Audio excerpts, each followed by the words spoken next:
কুমিল্লায় bus train সংঘর্ষে নিহত হয়েছেন শিশু ও নারীসহ ১২ জন। আহত হয়েছেন অন্তত ১০ জন। এই ঘটনার পর বন্ধ রয়েছে ঢাকার সাথে চট্টগ্রামের রেল যোগাযোগ। পুলিশ জানায় রাত ৩টায় চট্টগ্রাম থেকে ছেড়ে আসা ঢাকাগামী ওয়ান আপ ট্রেনটি পদুয়ার বাজার ক্রসিং পার হচ্ছিল।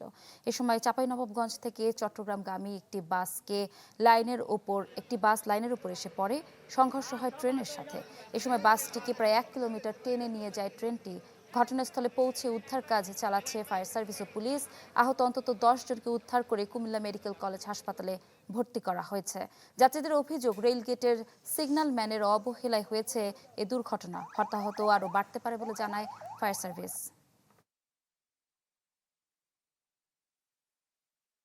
বিশ্ব রোড যে মোড় বলে, ওই মোড়ে আপনার ওই যে লাইনম্যান যে রেলের ইয়েটা ফালাবে, ঠিক আছে, ওইটা আপনি ফালায় নাই, উনি ঘুমাইতেছিল হয়তো বা। আমরা ট্রেনেতে রানিং ট্রেনে ফালায় নামছি, নামার পরে দেখলাম যে বাসটার সামনে আমরা, তখন আমরা দৌড় ফেরে আসছি বাসের সামনে, হয়তো বাসের লোক ছিল, হয়তো গেট ফেলানো ছিল না হয়তো বা, কারণ গেট ফেলানো থাকলে অবশ্য পরিবহনটা কি করতো, দাঁড়াইতো। আমরা সর্বাত্মক চেষ্টা করি আহত যারা তাদেরকে হাসপাতালে পাঠানোর জন্য, সেই সাথে যারা নিহত হয়েছে তাদেরকেও উদ্ধার করার জন্য। ১২ জনকে আমরা নিহত অবস্থায় এখানে পাই। এর মধ্যে একটা শিশু ছিল এবং নারী ছিল ২ থেকে ৩ জন, ম্যাক্সিমাম পুরুষ আমরা পাই। দুর্ঘটনাস্থল থেকে যুক্ত হচ্ছেন সহকর্মী জাহিদুর রহমান।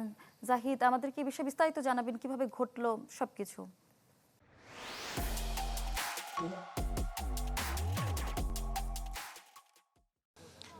ইপসিতা, আমি যেখানটা দাঁড়িয়ে আছি এখানে কিন্তু এখন পর্যন্ত আপনি দেখতে পাচ্ছেন যে আমার পিছনে দুর্ঘটনা কবলিত যে বাস এবং ট্রেনটি সেটি রয়েছে।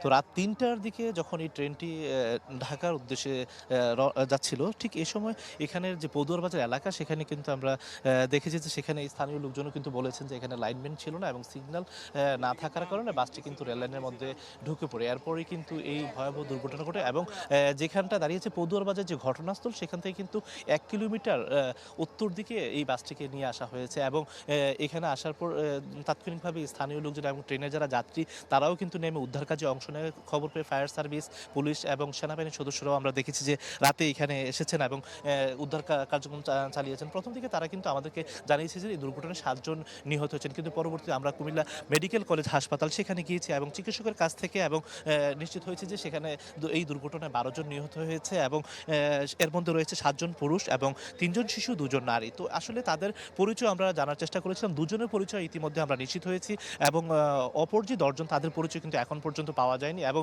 লাশগুলো কুমিল্লা মেডিকেল কলেজ হাসপাতালের যে মর্গ সেখানে রাখা হয়েছে। কিছুক্ষণ আগে এখানে কুমিল্লা জেলা প্রশাসক মোহাম্মদ রেজা হাসান এবং হাইওয়ে পুলিশ সুপার এখানে এসেছিলেন, দুর্ঘটনাস্থল পরিদর্শন করেছেন।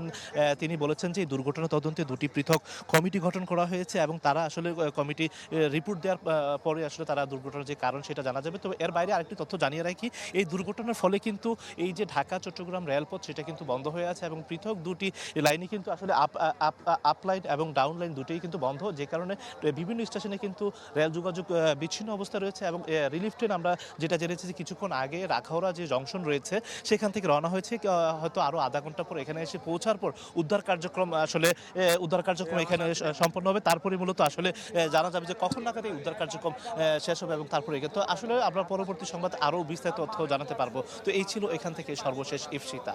জাহিদ, ধন্যবাদ আপনাকে।